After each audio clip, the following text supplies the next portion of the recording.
L'Indiana Limestone. Une pierre grise, froide, extraite des entrailles de l'Amérique pour servir de linceul éternel à l'ambition d'un seul homme. Elle a vu les flammes dévorer le bois, elle a vu l'or couler comme de l'eau, et aujourd'hui, elle regarde passer les touristes avec le mépris souverain de ce qui a été conçu pour ne jamais mourir. Le 25 novembre 1892, le ciel de Newport n'est qu'un immense linceul de suie. The Breakers, l'élégante résidence d'été en bois des Vanderbilt, n'est plus qu'un brasier hurlant sous les assauts du vent de l'Atlantique. Cornelius Vanderbilt II contemple les cendres. Il ne voit pas une perte, il voit une opportunité. Là où d'autres auraient pleuré leurs souvenirs, lui calcule déjà le prix de l'immortalité. Pour cet empereur du rail, le bois est une trahison, une faiblesse de pauvre. Il veut de la pierre, il veut du métal, il veut que le nom de Vanderbilt soit gravé dans une structure que même l'enfer ne pourrait entamer. 7 millions de dollars de l'époque, une somme qui donne le vertige, l'équivalent de plus d'un quart de milliard aujourd'hui, jeté sur une côte rocheuse pour une simple maison de vacances. 8 semaines, c'est le temps que la famille compte passer ici chaque année. 8 semaines de brise marine payées au prix du sang et de la sueur de milliers d'hommes. C'est l'insolence pure du Gilded Age. Bâtir un temple de 70 pièces pour échapper à la chaleur de New York pendant 2 mois avant de le cadenasser comme un mausolée pour le reste de l'année. Cornelius n'est pas un homme de demi-mesure, c'est un homme de conquête. Il convoque Richard Morris Hunt, l'architecte des dieux du Nouveau Monde, celui qui a donné un socle à la Statue de la Liberté. L'ordre est sec, brutal, dénué de toute sentimentalité. Bâtissez-moi une villa de la Renaissance italienne. Faites-la plus grande que tout ce que Newport a jamais porté. Faites-la résister au feu, et faites-le en 2 ans. Hunt est pétrifié. Une telle démesure exige normalement une décennie. Mais chez les Vanderbilt, le temps s'achète comme le bétail. Cornelius a 52 ans, il dirige l'empire ferroviaire le plus puissant du globe et il sent le souffle de la faim sur sa nuque. Il n'a pas 10 ans devant lui. Il exige que le génie humain se plie à son urgence. Avant de découvrir l'horreur psychologique et les sacrifices qui se cachaient derrière ces murs de calcaire, rejoignez notre cercle pour ne rien manquer de ces chroniques du pouvoir absolu. Le chantier devient une fourmilière cauchemardesque. 2000 ouvriers s'entassent sur un acre de terrain. Des tailleurs de pierre italiens, arrachés à leur village pour sculpter des chimères dans un calcaire étranger, des plâtriers dont les poumons se consument pour dorer des plafonds que personne ne regardera vraiment. Hunt conçoit une structure d'acier révolutionnaire, une cage de fer dissimulée sous le marbre de Carrare et l'albâtre d'Algérie. Ce n'est pas une maison, c'est un coffre-fort d'apparat. Chaque matériau est une insulte à la simplicité. Le grand hall s'élève à 15 mètres de hauteur, une cathédrale à la gloire du profit où les murs en pierre de Caen semblent absorber le moindre murmure. Le plafond est peint pour imiter un ciel éternellement bleu, comme si même la météo de Rhode Island n'était pas assez noble pour les Vanderbilt. C'est un espace conçu pour écraser le visiteur, pour lui rappeler sa petitesse face à la fortune accumulée sur les rails de l'oppression industrielle. Chaque pièce est un théâtre d'ombre. Les cheminées sont assez vastes pour qu'un homme s'y tienne debout, les boiseries sont en chêne rare, les feuilles d'or sont appliquées avec une précision chirurgicale. Mais derrière cette perfection se cache une obsession maladive. Le luxe n'est ici qu'un rempart contre la peur. Tandis que les autres palais de New York s'effondreront sous les pioches des démolisseurs ou la ruine des héritiers, The Breakers doit rester. Cornelius veut que ses rivaux, les Astor et les Belmont, s'étouffent de jalousie devant cette prouesse. La qualité prime sur la quantité, même si la quantité est déjà obscène. Pourtant, au milieu de cet étalage de marbre et de puissance, une question demeure, invisible et glaciale comme le vent du large. Pourquoi un homme si riche, si puissant, au sommet de sa gloire, était-il à ce point terrifié par l'idée de laisser une trace qui pourrait s'effacer? Mais alors que les derniers artisans polissaient les sols de mosaïque, un événement inattendu allait prouver que même les murs les plus épais ne peuvent protéger des tragédies que l'argent ne peut racheter. Entrez dans la salle de musique et oubliez l'or. L'or est vulgaire, l'or est attendu. Ici, les Vanderbilt ont choisi le platine. Un éclat plus froid, plus rare, plus coûteux, recouvrant les murs comme une armure d'argent sur des boiseries françaises arrachées à un hôtel particulier parisien déjà condamné. Ce n'est pas de la décoration, c'est un trophée de chasse architecturale. Chaque panneau murmure la déchéance de la vieille noblesse européenne au profit de ces nouveaux barons américains qui achètent l'histoire au maître linéaire. Dans la salle de billard, le marbre cipolin déploie ses veines vertes et blanches, une mer de pierre figée pour l'éternité, tandis que dans le salon du matin, Alice Vanderbilt effleure des murs tendus de cuir gaufré, entourés de toiles de la Renaissance. Ces chefs-d'œuvre, autrefois propriété de ducs et de princes, ne sont plus que des accessoires de luxe pour une femme qui règne sur un empire de vapeur et de fer. Mais le véritable scandale de The Breakers ne réside pas dans ce qu'il contient, mais dans son silence. Imaginez ce palais de 70 pièces, cette débauche de marbre et de sang-froid, utilisée seulement 8 à 10 semaines par an. 8 semaines de bals, de parures et de sourires forcés sous la brise de Rhode Island. Le reste de l'année, la maison n'est qu'un cadavre de luxe. Le mobilier disparaît sous des draps de poussière, les fenêtres sont condamnées et une équipe de 10 ombres humaines hante les couloirs pour entretenir un vide absolu.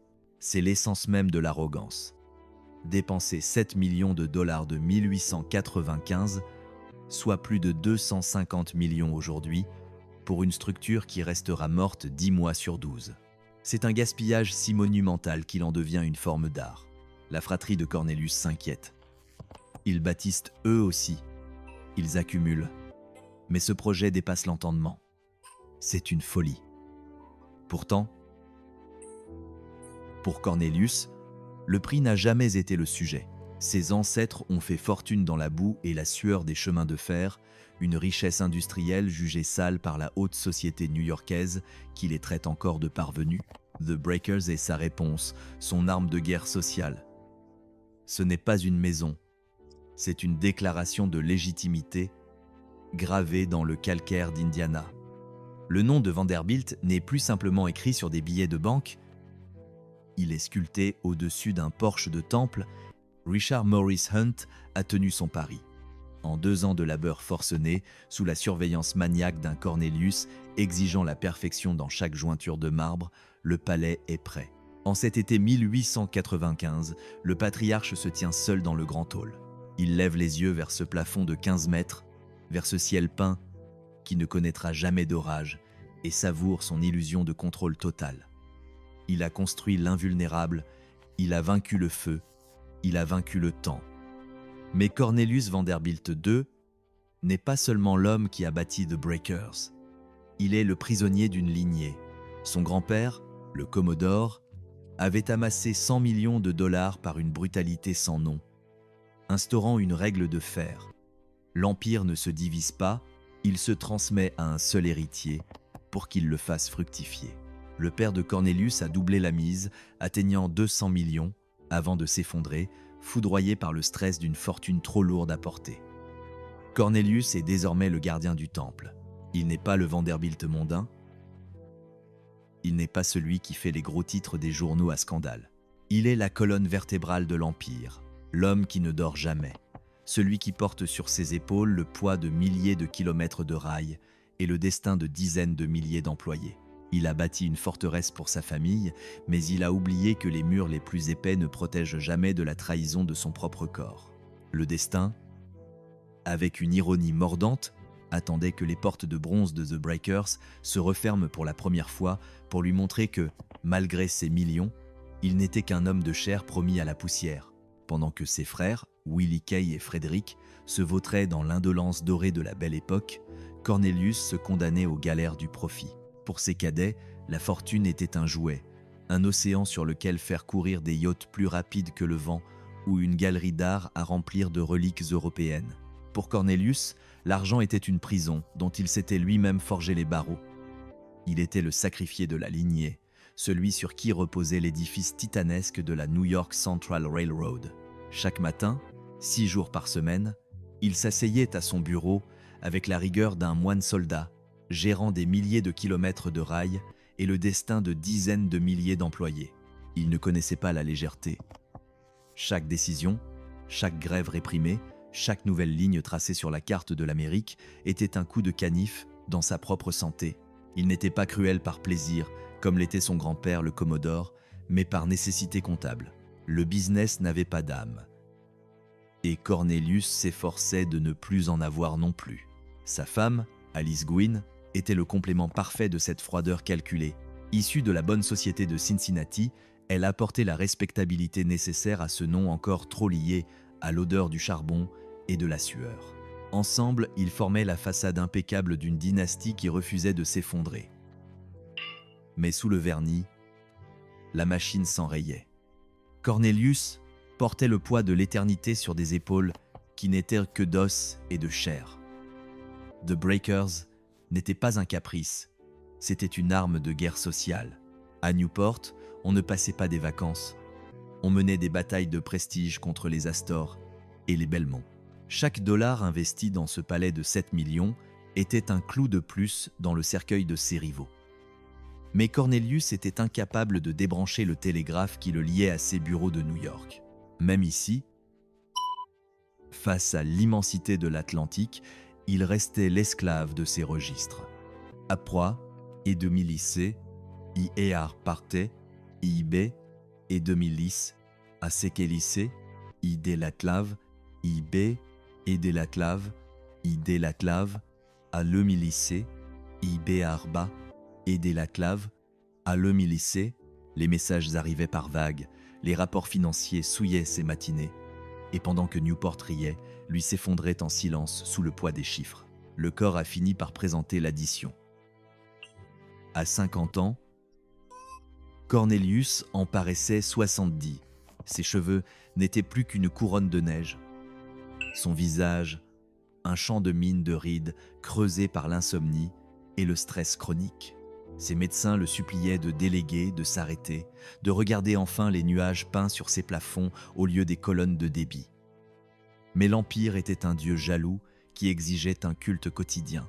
Le 12 septembre 1896, la sentence est tombée. Dans le silence étouffant de son manoir de la 5e avenue, le mécanisme a rompu. Un engourdissement glacial sur le côté droit, un effondrement brutal sur le tapis épais. L'accident vasculaire cérébral fut massif, foudroyant, sans appel. À 54 ans, le maître des rails n'était plus qu'une épave humaine, prisonnier d'un corps qui refusait de lui obéir. L'ironie fut d'une cruauté presque poétique. Alice le fit transporter à The Breakers, espérant que l'air marin et le luxe qu'il avait lui-même commandé agiraient comme un remède. Pendant 2 années atroces, Cornelius a hanté les pièces de son palais dans un fauteuil roulant. Il traversait le grand hall, ce mausolée de pierre à 15 mètres sous plafond qu'il avait voulu indestructible, incapable de prononcer un mot intelligible, le regard perdu dans le vide de sa propre création. Il était présent, mais absent. Il possédait tout, mais ne pouvait plus rien savourer. Le palais était terminé, ignifugé, éternel, mais son architecte n'était déjà plus qu'une ombre. Les 70 pièces de marbre et d'or n'étaient plus un foyer, mais une cage dorée où chaque pas des domestiques résonnait comme un rappel de son impuissance. Il avait bâti une structure capable de durer 1000 ans, mais il n'avait pas survécu à la première année de sa splendeur. Le roi de l'acier était brisé, tandis que son palais, froid et indifférent, commençait à peine sa longue vie de monument. Le grand hall de The Breakers ne se contente pas d'exister. Il impose son silence. C'est un vide vertical de 15 mètres de haut, une gorge de pierre et de dorure qui semble avoir été conçue pour engloutir l'ego de ceux qui osent y pénétrer. Les murs en pierre de Caen, importés par navires entiers depuis la France, ne sont pas là pour décorer, ils sont là pour témoigner d'une victoire sur le temps. Ce lieu est le témoin silencieux d'un empire qui a cru pouvoir acheter l'éternité avec du calcaire et de l'acier. Aujourd'hui, il regarde passer les foules avec l'indifférence glaciale des monuments qui ont survécu à leur créateur. Le crochet. Imaginez l'homme le plus puissant d'Amérique, un titan dont la signature peut déplacer des montagnes et dont la volonté fait trembler les marchés boursiers de New York à Londres. Cornelius Vanderbilt II se tient au centre de ce hall. Il lève les yeux vers le plafond peint, ce simulacre de ciel éternellement bleu. Mais il ne voit rien. Son regard est vide, ses pensées sont un brouillard épais que même ses millions ne peuvent dissiper. Autour de lui, la salle de musique en platine scintille d'un éclat froid, presque moqueur. Les boiseries françaises, arrachées à un hôtel particulier parisien pour satisfaire un caprice de milliardaire, ne sont plus que des ombres. Nous sommes en 1896. L'homme qui a bâti ce temple de 7 millions de dollars pour y passer ses étés vient de s'effondrer. Un accident vasculaire cérébral massif a transformé le maître des rails en une épave humaine. Le côté droit de son corps est de marbre, aussi inerte que les statues qui ornent sa façade. À 54 ans, au sommet de sa gloire, Cornelius est devenu un prisonnier dans son propre palais. L'ironie est sanglante. Il a construit une structure ignifugée, indestructible, capable de résister au siècle. Mais il a oublié de construire un corps capable de durer plus de 4 saisons. Il a possédé The Breakers pendant 4 ans. Il y a passé 32 semaines au total. 7 millions de dollars pour 32 semaines de vie. Faites le calcul. Chaque seconde passée dans cette maison lui a coûté une petite fortune. Et pourtant, il finit ses jours comme un étranger dans ses propres murs, poussé dans un fauteuil roulant à travers des salons qu'il ne reconnaît plus. Tout a commencé par une odeur de brûlé dans la brise hivernale de Newport. Le 25 novembre 1892, le Thanksgiving vient de s'achever, et la haute société a déserté la côte pour retrouver le confort de Manhattan. La première version de The Breakers, un manoir de bois élégant et chaleureux, n'est plus qu'une ombre sous le ciel gris de 6 heures du matin. À l'intérieur, seuls quelques gardiens somnolent. Soudain, le bois sec craque. Les flammes, nées d'un incident banal, trouvent dans cette structure de cèdre un festin royal. Le feu ne brûle pas, il dévore. En quelques minutes, les murs qui ont abrité les rires des enfants Vanderbilt et les secrets des étés dorés deviennent un enfer hurlant. Les domestiques s'enfuient, sauvant ce qu'ils peuvent. Une argenterie noircie, quelques toiles décrochées à la hâte. Les pompiers de Newport arrivent avec leurs lances dérisoires, tentant de stopper une avalanche de feu avec de l'eau de pluie. À midi, il ne reste rien. Juste des cheminées de briques dressées comme des doigts accusateurs vers le ciel et un tapis de cendres tièdes où gisent les jouets calcinés et les photographies d'une vie entière. Cornelius reçoit le télégramme à New York. Pour n'importe quel autre homme, ce serait une tragédie personnelle. Pour un Vanderbilt, c'est une insulte. Le feu a osé s'attaquer à son domaine. La nature a osé détruire ce qu'il possédait. Cornelius ne pleure pas ses souvenirs. Il prépare sa vengeance. Il se rend sur les ruines, sentant l'odeur âcre de la suie qui imprègne ses vêtements de laine fine. Il regarde les poutres carbonisées et prend une décision qui va changer l'architecture américaine à jamais. Il va reconstruire. Mais cette fois, la maison ne sera pas un refuge, ce sera une forteresse. Elle sera ignifugée, absolument, totalement. Aucun morceau de bois ne sera structurel. Il veut de l'acier, de la pierre, du marbre. Il veut quelque chose que même le souffle de l'enfer ne pourra faire trembler. Il convoque Richard Morris Hunt.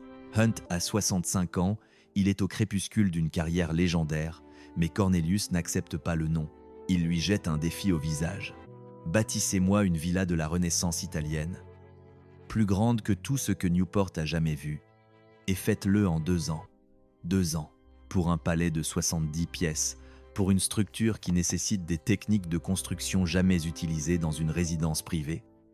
Hunt hésite, puis cède devant l'arrogance du chèque. Le chantier devient une ville dans la ville. 2000 ouvriers s'activent jour et nuit, sculptant le calcaire d'Indiana, comme s'ils taillaient leur propre tombe. Les matériaux arrivent par convois entiers. Marbre d'Italie, albâtre d'Afrique, feuilles d'or d'Europe. Cornelius est partout, maniaque, vérifiant chaque joint de pierre, exigeant que son nom soit gravé dans le linteau de l'entrée. Il veut que le monde entier sache que les Vanderbilt ne sont plus des parvenus du rail, mais la nouvelle aristocratie d'un monde qui ne meurt jamais. Alice Vanderbilt, sa femme, s'occupe de l'intérieur avec la froideur d'une reine organisant son sacre. Elle choisit les tissus les plus lourds, les cuirs gaufrés pour le salon du matin, les peintures de la Renaissance qui crient la richesse et la culture. Ce manoir doit être le centre du monde pendant 8 semaines par an. C'est là le génie et la folie de la chose, bâtir un monument de 7 millions de dollars, soit plus de 250 millions de dollars actuels pour ne l'occuper que 2 mois. Le reste de l'année, le palais est une tombe de luxe, avec un personnel réduit à 10 ombres qui époussette des meubles que personne n'utilise, dans des pièces où le silence est la seule musique. En 1895, le miracle est accompli. The Breakers ouvre ses portes de bronze. Cornelius se tient dans le grand hall, triomphant. Il a vaincu le temps, il a vaincu le feu, mais le destin a le sens de la chute. 1 an plus tard, l'attaque cérébrale le frappe. Cet homme, qui gérait des milliers de kilomètres de rails, ne peut plus bouger ses propres jambes. Il passe les 2 dernières années de sa vie à être promené comme une poupée de cire dans les salons qu'il a payés si cher, incapable de goûter au luxe qu'il a exigé. Quand il meurt en septembre 1899, à seulement 56 ans, il laisse derrière lui une veuve de 50 ans et un héritage empoisonné. Alice se retrouve seule avec ce monstre de pierre. La solution logique serait de vendre, de fuir cette démesure qui a tué son mari par le stress et l'épuisement. Mais le nom Vanderbilt est sculpté au-dessus de la porte. Vendre, ce serait admettre que la dynastie recule. Alice prend alors une décision qui confine au martyre social. Elle gardera The Breakers. Elle le maintiendra coûte que coûte, malgré les impôts, malgré le coût d'entretien qui dévorerait la fortune de pays entiers. Pendant 40 ans, elle jouera la comédie de la grandeur, ouvrant chaque été ce palais pour prouver au monde que les Vanderbilt sont toujours là, immuables, tandis que l'époque change et que les fortunes autour d'eux s'effondrent. Elle est devenue la gardienne d'un mausolée, la prisonnière d'une promesse faite par un homme qui a confondu le succès avec l'immortalité. The Breakers n'est pas une maison. C'est un avertissement silencieux adressé à ceux qui croient que l'argent peut acheter la paix. Cornelius a construit un palais qui ne peut pas brûler, mais il a oublié que l'on peut se consumer de l'intérieur sans qu'aucune flamme ne soit visible. Aujourd'hui, les murs tiennent toujours, parfaits et froids. Mais si vous écoutez bien, dans le craquement du marbre sous les pas des touristes, vous entendrez peu être encore le soupir d'un homme qui possédait tout, sauf le temps de s'en servir. Richard Maurice Hunt a dû observer son client avec cette fascination mêlée d'effroi que l'on réserve aux fous ou aux conquérants.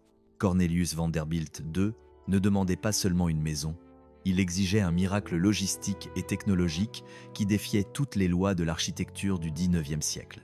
Construire un palais de cette envergure, avec une structure révolutionnaire ignifugée, en utilisant des matériaux qui n'avaient pas encore été extraits de la terre et en employant des artisans qui n'avaient jamais mis les pieds sur le sol américain. C'était un suicide professionnel pour n'importe quel architecte sain d'esprit. Mais Hunt était un homme de défi, et l'odeur du sang financier des Vanderbilt était trop enivrante. Il accepta la commission, devenant l'architecte de l'impossible. Le prix de son génie fut payé en or, mais le coût humain, lui, resterait longtemps caché sous les couches de marbre. La cause exacte de l'incendie de 1892 ne fut jamais révélée. Un câblage défectueux, une cheminée mal entretenue, le mégot négligent d'un valet de pied. Peu importe, pour Cornelius, l'incendie ne fut pas une perte, mais une révélation brutale. Le bois brûle, la tradition brûle, le passé n'est que de la cendre en puissance. Pour un homme qui contrôlait les chemins de fer du pays, la permanence était la seule monnaie qui avait de la valeur. Cet incendie a changé le visage de Newport pour toujours. Avant ce brasier, la ville n'était qu'un assemblage de cottages victoriens en bois, charmants mais fragiles. Après The Breakers, la pierre et l'acier sont devenus la norme de la survie sociale. Marble House, Rosecliff, The Elms, tous ces palais ne sont que les enfants de la paranoïa de Cornelius. L'incendie fut, paradoxalement, le meilleur allié de sa légende. Sans les flammes, The Breakers aurait fini par pourrir, démolie par le temps ou l'indifférence. Grâce au feu, elle est devenue éternelle. Mais bâtir l'éternité en 24 mois demande une brutalité d'exécution sans précédent. Hunt se retrouvait face à une équation insoluble. Son client voulait compresser 6 ans de travail en 2 ans. Il fallait recruter des ingénieurs capables de manipuler des cadres en acier, une technologie alors réservée aux gratte-ciels commerciaux et aux ponts pour l'injecter dans le squelette d'une résidence privée. Chaque poutre, chaque rivet devait être calculé pour supporter un poids que les sols de Newport n'avaient jamais connu. Il fallait importer des humains comme on importe des marchandises, des tailleurs de pierre italiens, des maîtres plâtriers français, des mosaïstes de Venise, des hommes arrachés à leur famille, entassés sur des navires, pour venir sculpter la gloire d'un homme qu'ils ne rencontreraient jamais. La structure de The Breakers est un mensonge élégant.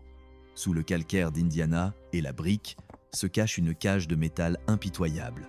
C'est le premier manoir américain à avoir été conçu comme un cuirassé. Les poutres arrivèrent par train, numérotées, prêtes à être assemblées comme un puzzle macabre dont chaque pièce pesait plusieurs tonnes. Hunt ne s'est pas contenté de copier l'Europe, il l'a pillée. Le style est celui de la Renaissance italienne du XVIe siècle, inspiré des villas de Gênes et de Turin, mais avec une démesure proprement américaine.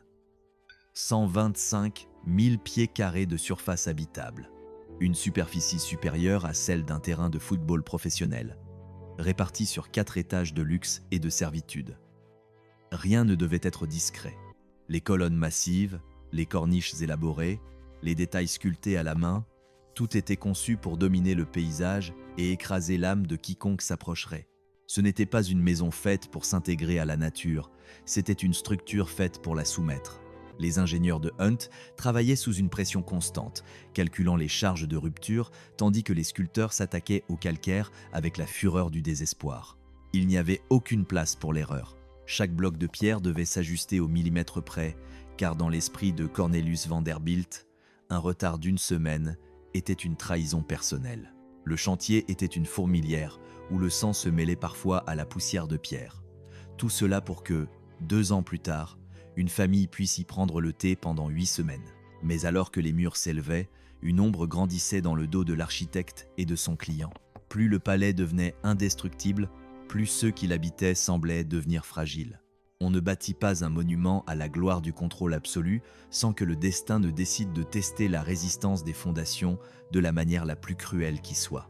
L'Indiana Limestone.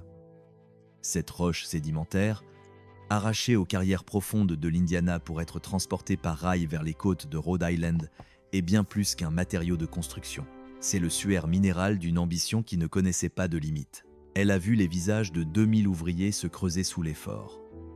Elle a entendu le martèlement incessant des ciseaux sur la pierre, et aujourd'hui, elle se dresse avec une froideur absolue, immuable face aux embruns de l'Atlantique.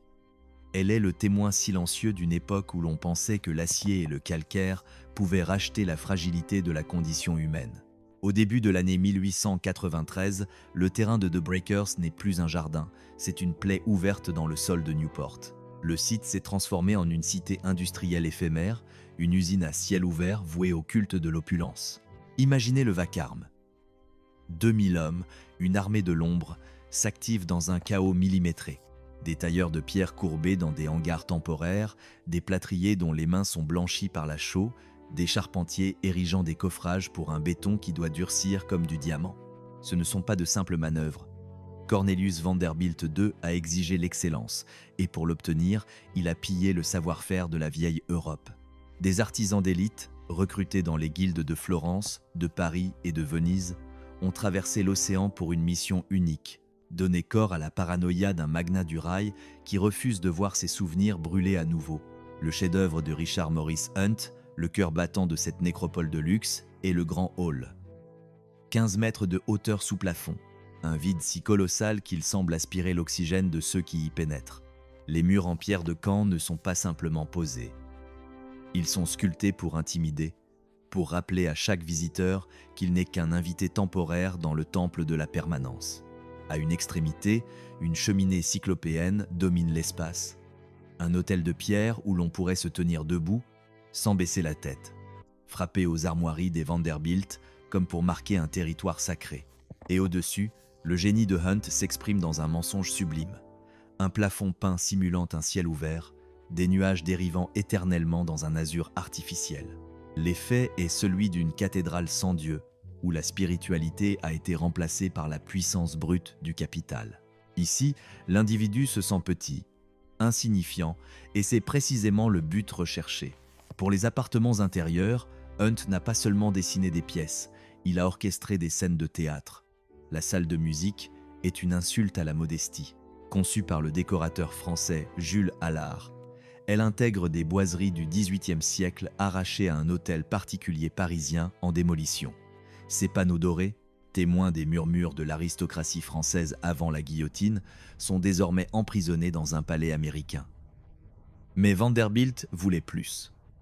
Il voulait l'exceptionnel. Là où d'autres se contentaient d'or, il a exigé du platine. Les murs sont recouverts de feuilles de platine, un métal plus rare, plus coûteux, plus froid. C'est le luxe ultime, une dépense que personne ne peut ignorer. Une brillance qui ne ternit jamais, symbole d'une fortune qui se moque des fluctuations du monde. Dans la salle de billard, le marbre cipolin, extrait des carrières romaines, déploie ses veines vertes et blanches comme une mer agitée pétrifiée. Des dalles massives ont traversé l'Atlantique, taillées avec une précision chirurgicale par des spécialistes italiens qui ont passé leur vie à restaurer des basiliques. Le plafond, un entrelac de plâtre élaboré et de feuilles d'or, surplombe des luminaires conçus sur mesure. Où l'électricité, cette force encore nouvelle et terrifiante, est domptée dans des conduits de métal dissimulés. Car c'était là le défi de Hunt. Comment cacher la modernité sous le masque de la tradition? Les poutres d'acier, la colonne vertébrale du monstre, sont noyées dans le plâtre ou cachées derrière des plaques de marbre. Les conduits de chauffage serpentent dans l'épaisseur des murs, comme des veines invisibles. The Breakers est un cyborg architectural, une apparence de palais de la Renaissance, mais un cœur de machine industrielle. Le rythme de la construction était une guerre logistique. Hunt était un général impitoyable, imposant des délais qui frôlaient la torture pour ses entrepreneurs. Chaque retard entraînait des pénalités financières dévastatrices. Chaque erreur exigeait des heures supplémentaires payées au prix fort. Les matériaux devaient arriver au jour près. Un bloc de marbre livré trop tôt risquait d'être endommagé sur le chantier. Une livraison tardive arrêtait la machine. Cornelius Vanderbilt II visitait le site sans relâche. Ce n'était pas un esthète contemplatif, c'était un bâtisseur d'empire qui connaissait le prix de chaque rivet et la résistance de chaque alliage. Il avait construit des gares, des ponts, des réseaux entiers. Il ne tolérait aucun raccourci, aucune faiblesse. Sa femme, Alice, agissait comme le censeur du goût, validant les tissus, ajustant les coloris, plaçant chaque meuble avec la précision d'un général disposant ses troupes. The Breakers serait son théâtre. Le lieu où elle briserait les prétentions sociales de Newport. En cet été 1895, l'impossible se produit. En 2 ans jour pour jour, le palais est achevé. Le coût final a explosé, atteignant 7 millions de dollars, soit le double des estimations initiales. Pour Vanderbilt, ce n'est qu'un chiffre sur un registre. 70 pièces prêtes à défier le feu, les tremblements de terre et le temps lui-même. Hunt et Cornelius se tiennent sur la terrasse face à l'océan, contemplant leur création. L'architecte est un homme vidé, consumé par ces 2 années de tension extrême. Il est fier. Il a atteint son apogée. Il a construit quelque chose qui lui survivra pendant des siècles. Cornelius est satisfait. Il a enfin une demeure digne de son nom, un héritage gravé dans la pierre qui annonce sa domination aux générations futures. Ils ne savent pas encore que le temps qu'ils croyaient avoir dompté s'apprête à prendre sa revanche. Hunt n'a plus que 3 ans à vivre. Cornelius sera frappé par une attaque cérébrale dans moins d'1 an, transformant son palais de 7 millions en une cage dorée où il ne sera plus qu'une ombre muette. Toute cette planification pour l'éternité allait être testée par la seule chose que l'argent ne peut ignorer, la finitude de la chair. Mais en ce jour de 1895, The Breakers resplendit, parfaite, insolente, prête à survivre à tout, y compris à la ruine de la famille qui l'a fait naître. Elle est le monument ultime d'un âge d'or qui ne connaissait pas la honte, une forteresse de marbre construite sur les cendres d'un rêve et la réalité d'un empire. Franchir le seuil monumental de The Breakers n'est pas une simple entrée dans une demeure, c'est une reddition face à l'arrogance d'une lignée qui a décidé de ne plus jamais demander la permission d'exister. Ce n'est pas une pièce qui vous accueille, c'est un verdict. Le grand hall s'élance à 15 mètres au-dessus de votre tête. 15 mètres. C'est la hauteur d'un immeuble de 5 étages, un vide colossal sculpté dans la pierre de Caen pour s'assurer que chaque visiteur, aussi riche soit-il, ressente l'écrasante réalité de sa propre insignifiance. Votre regard est forcé de s'élever, glissant sur les colonnes massives et les détails d'une précision chirurgicale, pour finir sa course sur un plafond peint où des nuages artificiels dérivent dans un ciel éternel. Le message est limpide, ici, même le ciel appartient aux Vanderbilt. La cheminée, à elle seule, est une cathédrale de pierre capable d'abriter une 12aine d'hommes debout dans ses entrailles. Elle porte fièrement le blason de la famille, le gland et la feuille de chêne. des symboles choisis par le Commodore pour incarner une force que rien ne peut déraciner. Mais la véritable démesure est invisible. Pour soutenir le poids titanesque de ce manteau de cheminée, des poutres d'acier ont dû être dissimulées dans l'épaisseur des murs, une armure de métal cachée derrière l'élégance française. Le grand hall n'est que l'introduction, un prélude calculé pour étourdir avant que le crescendo du luxe ne devienne insoutenable. À gauche, la salle de musique s'ouvre comme un écrin de métal précieux. C'est ici qu'Alice Vanderbilt orchestrait ses offensives sociales les plus cruciales, là où la haute société de Newport se pressait pour des concerts privés. Le décorateur Jules Allard n'a pas cherché la subtilité. Les murs ne sont pas recouverts d'or, mais de platine. Le platine est plus rare, plus coûteux, plus froid. Il annonce la couleur. L'or est désormais une monnaie de parvenu. Le platine est le privilège des Vanderbilt. Mais le véritable trophée de guerre réside dans les boiseries. Ces panneaux de bois doré ne sont pas des reproductions. Ce sont des originaux du XVIIIe siècle, arrachés à des hôtels particuliers parisiens en démolition. Des artisans français ont passé des vies entières à sculpter ces entrelacs pour la noblesse de Versailles et les voilà désormais cloués sur les murs d'un cottage d'été américain. Un piano Steinway, fabriqué sur mesure pour l'acoustique parfaite de cette pièce, trône dans un coin. Une invitation dans cette salle était la monnaie la plus précieuse de Newport. Si vous n'étiez pas sur la liste d'Alice, vous n'étiez qu'un fantôme errant sur la côte. De l'autre côté du hall, on pénètre dans la salle de billard, le sanctuaire masculin de la demeure. Dans le monde codifié du Gilded Age, les femmes n'avaient pas leur place ici. Après le dîner, les hommes s'y retiraient pour discuter d'empire ferroviaire et de fusion bancaire, loin des oreilles indiscrètes. On s'attendrait à y sentir l'odeur du tabac et du cognac. Imaginez ces titans de l'industrie, habitués à diriger le monde un cigare aux lèvres, forcés de s'abstenir dans la pièce la plus luxueuse jamais construite pour eux. La paranoïa de Cornelius envers le feu, né des cendres de sa première maison, avait transformé ce salon en un aquarium de marbre cipolin d'un vert spectral. Les murs de pierre veinée et le plafond à la feuille d'or n'étaient plus le cadre d'une détente, mais le témoin d'une obsession de contrôle qui ne laissait aucune place au plaisir simple. Ses invités devaient trouver cette interdiction exaspérante, mais chez Cornelius, l'argent dictait sa propre loi, et sa loi était celle du silence et de la préservation absolue. Le salon du matin était le domaine réservé d'Alice.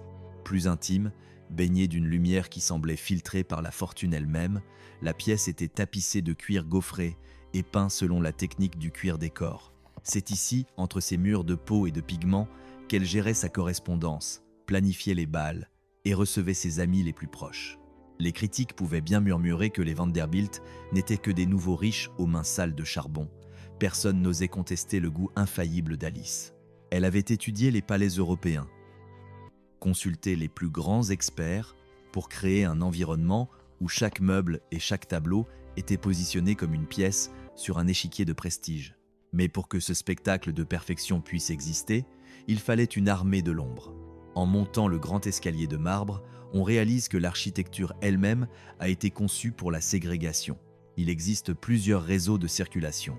Les domestiques ne devaient jamais croiser les invités. Ils utilisaient des escaliers dérobés, des couloirs de service, vivant dans les interstices de la pierre pour que l'illusion d'un luxe sans effort reste totale. Les chambres de la famille se profilent maintenant au bout de la galerie, des espaces où l'intimité n'était qu'un mot. Car même dans le sommeil, les Vanderbilt restaient les prisonniers volontaires de leur propre monument. Et pourtant, alors que nous approchons des appartements privés, une question commence à hanter ces couloirs. Comment une famille possédant tant de chambres peut-elle finir par se sentir si seule entre des murs de marbre que même le temps ne peut entamer? L'intimité, chez les Vanderbilt, n'est qu'une autre forme de mise en scène. En gravissant le grand escalier, on quitte le théâtre public pour entrer dans les coulisses du pouvoir. Mais ne vous y trompez pas. Ici, même le repos est codifié. Les appartements privés ne sont pas de simples chambres, ce sont des cellules de luxe où chaque détail murmure la solitude des grands de ce monde. Cornelius et Alice ne partageaient pas de lit. C'était la norme pour l'élite de l'époque, une séparation physique qui soulignait la fonction contractuelle de leur union. Alice régnait sur une chambre ornée de meubles délicats et de couleurs poudrées, un boudoir de reine où elle orchestra sa survie sociale. Cornelius, lui, s'était réservé un espace d'une austérité glaçante. Pas d'ornements superflus, pas de fioritures, juste le bois sombre, le marbre froid d'une cheminée et le poids de ses responsabilités. Un bureau au milieu de la nuit.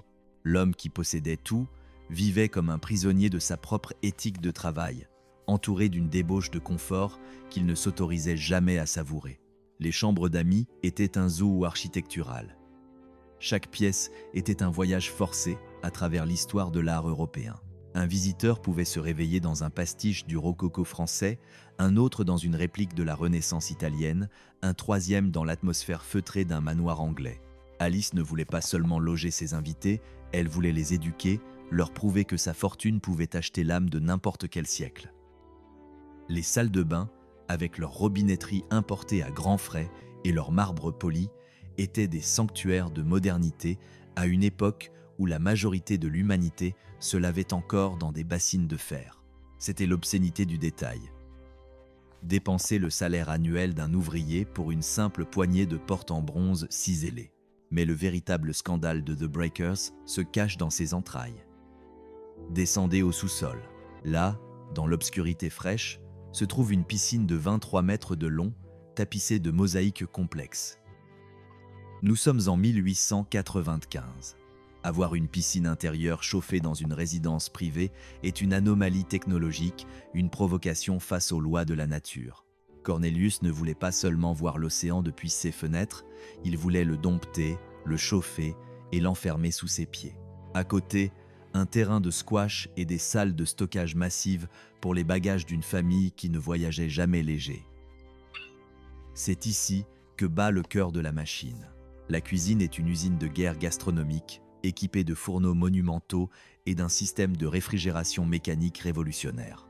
Alors que le reste du monde dépendait encore des livreurs de glace, les Vanderbilt fabriquaient leur propre froid. Ils possédaient le feu au-dessus et la glace en dessous. L'illusion du luxe sans effort reposait sur une armée invisible. 40 à 50 serviteurs s'agitaient dans les interstices du palais pendant la saison estivale. Le 4e étage leur était réservé, un dédale de chambres exiguës mais propres, un monde à part où l'on vivait au rythme des sonnettes électriques. Ces hommes et ces femmes n'étaient pas des employés, c'étaient les rouages d'une horloge de chair. Valets, femmes de chambre, cuisiniers, jardiniers. L'architecture de The Breakers est une machine de ségrégation parfaite. Les riches ne voient pas les pauvres qui les font vivre, et les pauvres ne voient des riches que la poussière qu'ils laissent sur le platine. Une hiérarchie impitoyable régnait aussi parmi le personnel. Le majordome était un roi parmi les ombres, tandis que la petite blanchisseuse n'était qu'un outil interchangeable. En 1895, quand Alice ouvre enfin les portes de bronze pour la première saison, la haute société de Newport fait la queue. Ce n'est pas une invitation, c'est une sommation. Alice guide elle-même les invités de marque, transformant la visite en une leçon d'histoire de l'art où chaque tableau de maître est un rappel du prix de la lignée. Les critiques peuvent bien ricaner et traiter les Vanderbilt de parvenus aux mains sales de charbon, le silence imposé par le marbre de The Breakers finit toujours par étouffer les moqueries.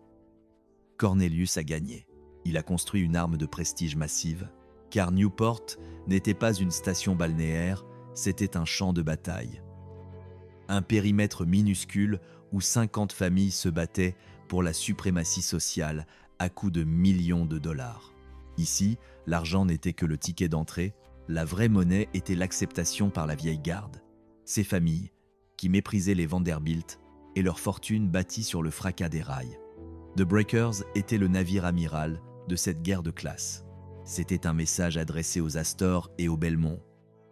Nous ne sommes pas seulement plus riches que vous, nous sommes désormais plus durables. Mais alors que les rires et la musique de chambre résonnaient dans la salle de platine, une ombre s'allongeait sur la terrasse. Cornelius, l'homme qui avait tout calculé, n'avait pas prévu que la forteresse qu'il avait bâtie pour protéger sa famille allait devenir le témoin de sa propre déchéance physique et que les murs ignifugés ne pourraient rien contre l'incendie qui couvait déjà dans ses propres veines. Le fantôme du vieux Commodore hante chaque recoin de marbre, une présence invisible et vulgaire que tout l'or du monde ne parvient pas à étouffer. Cornelius Vanderbilt, premier du nom, était un homme de boue et de fer, un passeur de ferry qui avait bâti son empire avec la subtilité d'un coup de poing américain. Il jurait comme un charretier, ignorait tout des bonnes manières, et portait sur lui l'odeur persistante des quais de Manhattan. Pour la vieille noblesse new-yorkaise, il n'était qu'un parvenu encombrant, une erreur de parcours dans l'histoire de la haute société. Ses descendants, eux, ont passé leur vie à tenter d'effacer cette tâche originelle. William Henry, le père de Cornelius, avait commencé le travail de polissage en collectionnant l'art et en finançant des musées. Mais le mépris des anciennes lignées restait tenace, tel un poison lent coulant sous les sourires de façade. À Newport, ce tribunal de la vanité, la juge suprême s'appelait Caroline Astor. Elle était la gardienne du temple, la seule arbitre dont le mot pouvait faire ou défaire une lignée. On l'appelait simplement Mrs. Astor, car il n'y en avait qu'une. Sa fortune, issue de la traite des fourrures et de l'immobilier, n'était guère plus ancienne que celle des Vanderbilt, mais elle avait réussi à ériger autour d'elle une muraille d'exclusivité. Elle avait créé les 400, ce cercle restreint de privilégiés censé représenter tout ce que l'Amérique comptait de gens fréquentables. Si vous étiez invité à Beechwood, sa résidence d'été, vous existiez. Les Vanderbilt n'avaient pas seulement besoin d'être riches, ils avaient besoin de prouver qu'ils étaient supérieurs, plus cultivés, et surtout qu'ils possédaient une légitimité que même le nom d'Astor ne pourrait contester. C'est dans ce climat de guerre froide sociale que Willie K. Vanderbilt, le frère de Cornelius, lance la première offensive d'envergure en 1892. Il fait construire Marble House pour la somme astronomique de 11 millions de dollars. Un temple de marbre blanc d'une opulence si agressive qu'il semble vouloir aveugler ses rivaux. Sa femme, Alva, est une force de la nature, une stratège impitoyable qui s'est jurée de détrôner les Astor. Elle organise des bals si grandioses que les réceptions de Mrs. Astor commencent à ressembler à des gouttières de province. Alva gagne sa bataille, mais elle ouvre la boîte de Pandore. La construction n'est plus un plaisir, c'est une arme. Lorsque The Breakers ouvre ses portes en 1895, le palais de Cornelius change la donne. Il n'est pas seulement plus grand que Marble House, il est le navire amiral de la branche principale de la famille. C'est une déclaration de souveraineté. La compétition devient alors une frénésie. Les Belmont agrandissent leur domaine, les Berwind bâtissent The Elms, chaque famille tente d'écraser la voisine sous des tonnes de calcaire et de dorure. C'est une consommation ostentatoire poussée jusqu'à la folie, une parade de paons milliardaires sur une île trop petite pour leurs égaux. Mais la véritable guerre ne se joue pas sur les façades. Elle se déroule à l'intérieur, dans le silence feutré des salles à manger. Alice Vanderbilt, contrairement à sa belle-sœur Alva, ne cherche pas le fracas. Sa force réside dans la précision. Elle orchestre des dîners qui sont de véritables chefs-d'œuvre de diplomatie et de culture. Elle ne se contente pas de convier les riches. Elle attire les intellectuels, les musiciens de génie, les artistes de renommée mondiale. Chez elle, la richesse est un prétexte à l'élégance. Ses thés dans le salon du matin sont légendaires. 20 femmes triées sur le volet. Une porcelaine dont le prix dépasse celui d'une maison de classe moyenne et une conversation menée avec la baguette d'un maestro. Chaque mot est pesé, chaque silence est une sentence. C'est le pouvoir absolu exercé avec une tasse de thé à la main. Pendant que ces dieux de marbre jouent leur partition sociale, les coulisses de The Breakers sont un enfer mécanique. Durant les 10 semaines de la saison, les domestiques ne dorment plus. Ils servent des banquets qui durent 5 heures, nettoient les débris de balles qui se terminent à l'aube et recommencent à l'heure où le soleil se lève sur l'Atlantique. C'est une machine humaine épuisée au service d'un rêve de permanence. Mais alors que les rires résonnent et que les robes de soie froissent les tapis épais, un nuage noir commence à s'amonceler. La saison se termine toujours brusquement après Labor Day, laissant derrière elle un palais vide et une question qui ne trouvera jamais de réponse satisfaisante. À quoi bon bâtir l'éternité si l'on est incapable de supporter la solitude du mois de septembre? Le silence qui retombe sur The Breakers chaque année n'est pas celui de la paix, mais celui d'une attente anxieuse.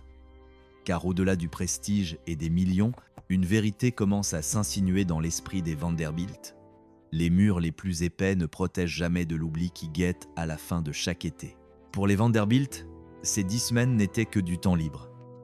Pour l'armée de l'ombre qui hantait les couloirs, c'était un calvaire de gants blancs et de dos brisés. Mais c'est ici que l'absurdité de Newport atteint son paroxysme, une insulte jetée au visage de la raison. Ces 70 pièces, ses jardins taillés au scalpel, ses kilomètres de marbre poli, tout cela n'existait que pour 70 jours par an, 70 jours de bruit pour 300 jours de néant. Le reste de l'année, The Breakers n'était plus un palais. C'était un cadavre de pierre gardé par une équipe de squelettes. Les rideaux étaient tirés comme des paupières closes, les meubles recouverts de linceul de coton, et le silence retombait, lourd, étouffant, sur une fortune qui préférait pourrir dans l'obscurité plutôt que d'être partagée. Ce gaspillage n'était pas un défaut, c'était la raison d'être du projet. À Newport, on ne jugeait pas la richesse à ce que l'on possédait, mais à ce que l'on pouvait se permettre de ne pas utiliser. Seuls ceux capables d'entretenir un mausolée de 7 millions de dollars pour le laisser vide 42 semaines par an avaient le droit de siéger au sommet de la pyramide. Mais cette arrogance portait en elle les germes de sa propre destruction. Déjà, dans les gazettes, des voix s'élevaient pour dénoncer cette indécence alors que les ouvriers du rail mouraient de faim dans les taudis de New York. Les réformateurs grondaient, mais les Vanderbilt, perchés sur leurs falaises, n'entendaient que le fracas des vagues. Ils pensaient que leur règne était éternel. Ils ignoraient que les taxes sur les successions, les guerres mondiales et la Grande Dépression étaient déjà en route pour dévorer leur héritage. En 1895, dans le Grand Hall, personne ne pouvait imaginer que ces murs de calcaire finiraient par appartenir au public. Visité par des foules qu'Alice Vanderbilt n'aurait même pas autorisé à nettoyer ses écuries. Cornelius pensait avoir gagné la guerre. Le nom de sa famille était gravé dans la pierre, protégé par l'acier. Il ne lui restait plus qu'à savourer son triomphe. 8 semaines de gloire par an. C'est tout ce que le destin allait lui accorder avant de lui reprendre ses jambes, sa voix et sa raison. Chaque année, le rituel était le même. Fin juin, l'invasion dorée commençait. Les wagons privés des Vanderbilt s'immobilisaient en gare, déversant des montagnes de malles, des domestiques affolés et une famille qui exigeait que la perfection soit prête à l'instant même où elle franchirait le seuil. Les serviteurs, arrivés des semaines plus tôt, avaient déjà réveillé le monstre. Ils avaient frotté chaque centimètre de platine, ravivé chaque feuille d'or, ranimé les fourneaux monumentaux. Soudain, le palais respirait à nouveau. Les éclats de rire résonnaient sous les plafonds de 15 mètres, les orchestres de New York et de Boston faisaient vibrer les boiseries parisiennes, et l'été d'Alice devenait le centre de gravité de l'Amérique. Pour quelques semaines, The Breakers remplissait sa fonction de théâtre de la vanité. Cornelius, pourtant, ne connaissait pas le repos. Même ici, face à l'immensité de l'Atlantique, il était l'esclave du télégraphe. Les messages arrivaient jour après jour, des ordres, des rapports, des crises industrielles qui exigeaient son attention immédiate. Il s'enfermait dans son bureau dès l'aube, gérant son empire de fer pendant que ses enfants jouaient sur les pelouses immenses, ignorant que le luxe qui les entourait était le fruit d'un stress qui tuait leur père à petit feu. Pour eux, The Breakers était une maison. Pour Cornelius, c'était un poste de commandement. Pour Alice, c'était une scène.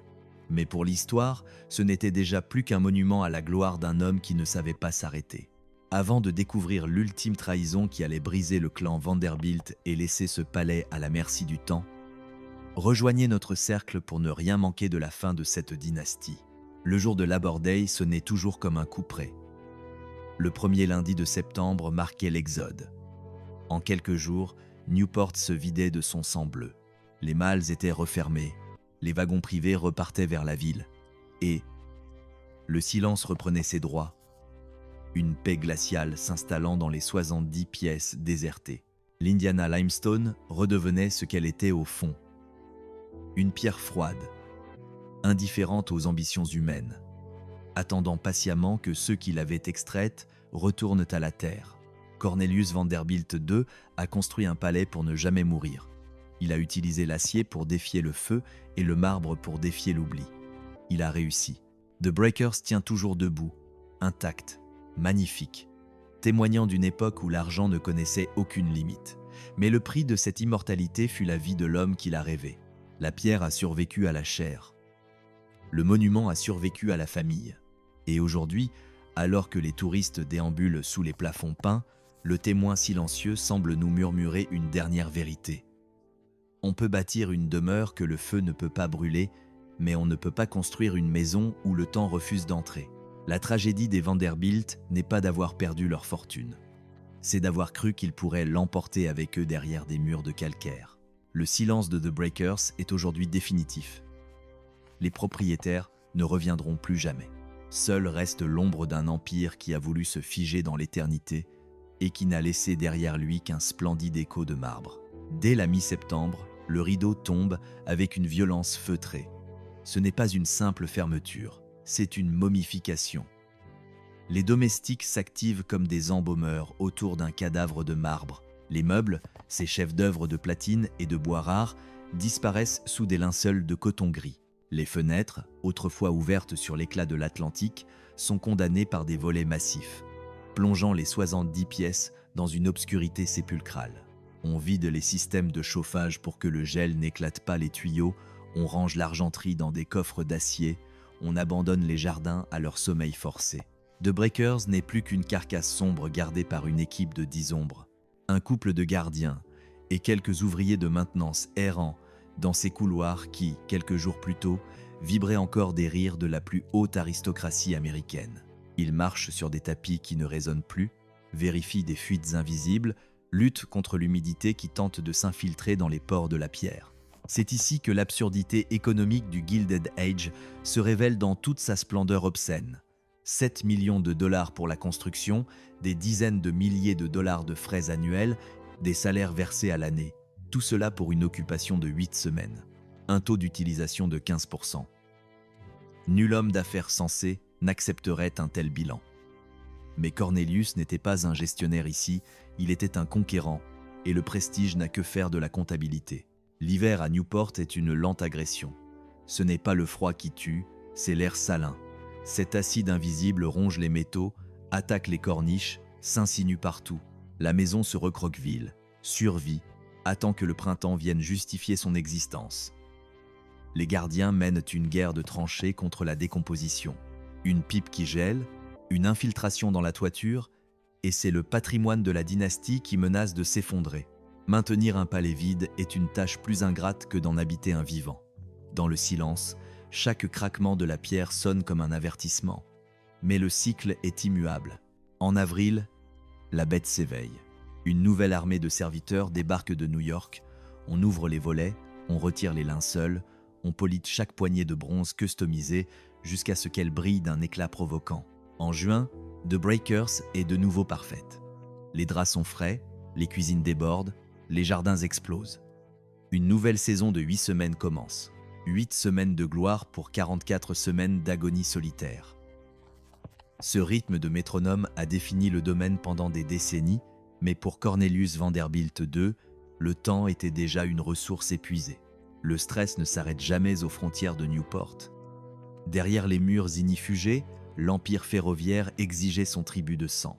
Les maux de tête de Cornelius n'étaient plus des alertes, c'étaient des condamnations.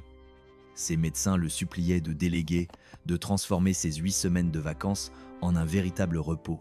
Il en était incapable. Le télégraphe dans son bureau ne cessait de crépiter, rappelant au maître des lieux que le monde ne s'arrête pas de tourner parce qu'il a décidé de regarder l'océan. Septembre 1896. Cornelius revient à New York. L'été a été clément, la maison était pleine, le prestige était au zénith. Il retrouve son bureau dans son manoir de la 5e avenue, cet autre palais de pierre qui lui sert de quartier général. Les dossiers s'empilent. Les décisions stratégiques pèsent sur ses tempes comme des enclumes.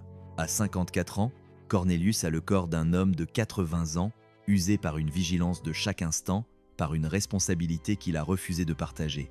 Le 12 septembre, un mardi matin banal, le destin frappe à la porte. Cornelius est assis à son bureau, une lettre à la main, un rapport financier qu'il ne finira jamais de lire. Sans un cri, sans une plainte, le système s'effondre. Le cerveau ne répond plus. Le titan s'écroule sur ses registres. Il a construit une maison que le feu ne pouvait pas brûler, mais il n'a pas pu empêcher l'incendie de consumer ses propres veines. The Breakers reste là, sur sa falaise, imperturbable. Elle a survécu à son créateur. Elle a survécu à sa lignée.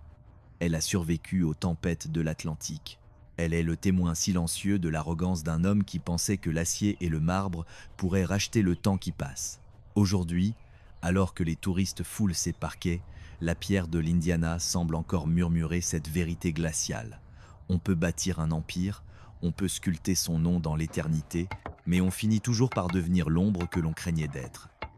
La maison n'était pas un refuge, c'était un monument funéraire, préparé de son vivant. Le luxe est un linceul de platine, et Cornelius Vanderbilt II a été le premier à y être enfermé. L'histoire de The Breakers se termine comme elle a commencé, dans le silence et la pierre. Mais alors que le soleil se couche sur Newport, une question demeure. Qui, du manoir ou de l'homme, a vraiment possédé l'autre? Soudain, le papier n'est plus qu'une abstraction. Les chiffres, ces colonnes de profit, qui étaient autrefois le langage naturel de Cornelius Vanderbilt II, commencent à se liquéfier sous ses yeux. L'encre noire se transforme en une marée sombre qui envahit sa vision, effaçant les ordres de mission et les rapports de fret. Il tente de se lever, un réflexe d'homme d'action, mais son corps refuse de participer à la manœuvre.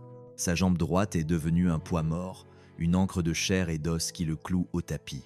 Son bras, cette main qui signait des décrets capables de ruiner des banques, pend inutilement à son côté, frappé d'un engourdissement glacial.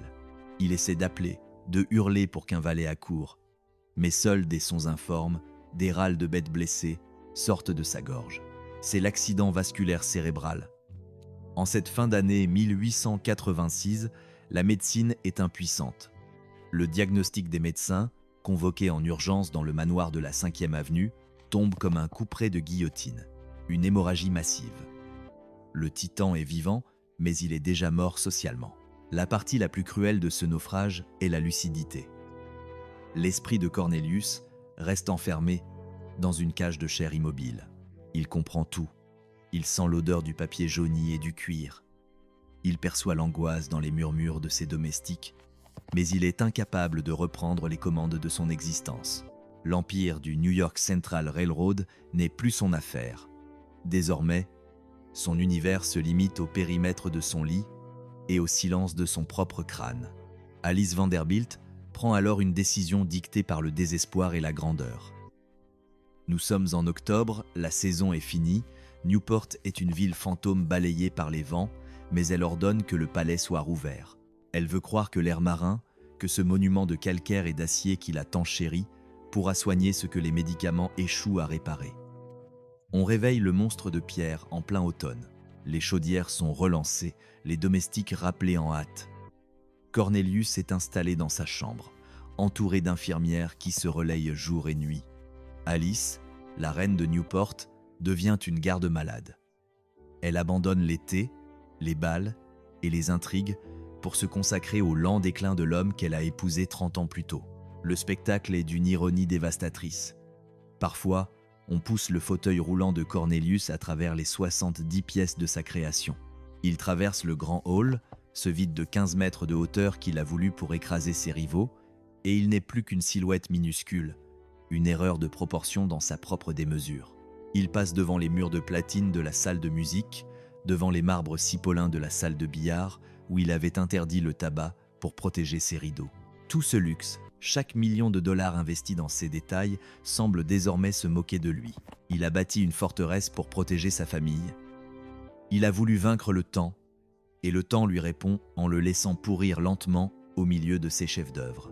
Il n'a connu qu'un seul été de pleine santé dans sa demeure, une seule saison de 80 jours pour savourer le fruit de 7 millions de dollars. Le reste ne fut que souffrance et silence. Ses enfants viennent le voir, mais ils ne reconnaissent plus le patriarche de fer qui dirigeait les conseils d'administration. Ils voient un vieillard aux yeux éteints, piégé dans un palais qui résonne trop fort. Alice, de son côté, commence à assumer les responsabilités financières, apprenant dans l'ombre à gérer ce que son mari ne peut plus toucher. Elle prépare son veuvage sous les plafonds dorés, consciente que l'immortalité de la maison est une insulte à la fragilité de son époux. 2 années passent dans cette agonie de marbre.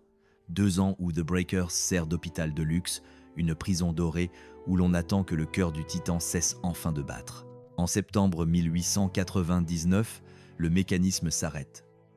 Ironie du sort ou précision macabre, Cornelius Vanderbilt II meurt le 12 septembre, exactement 3 ans jour pour jour après son attaque cérébrale.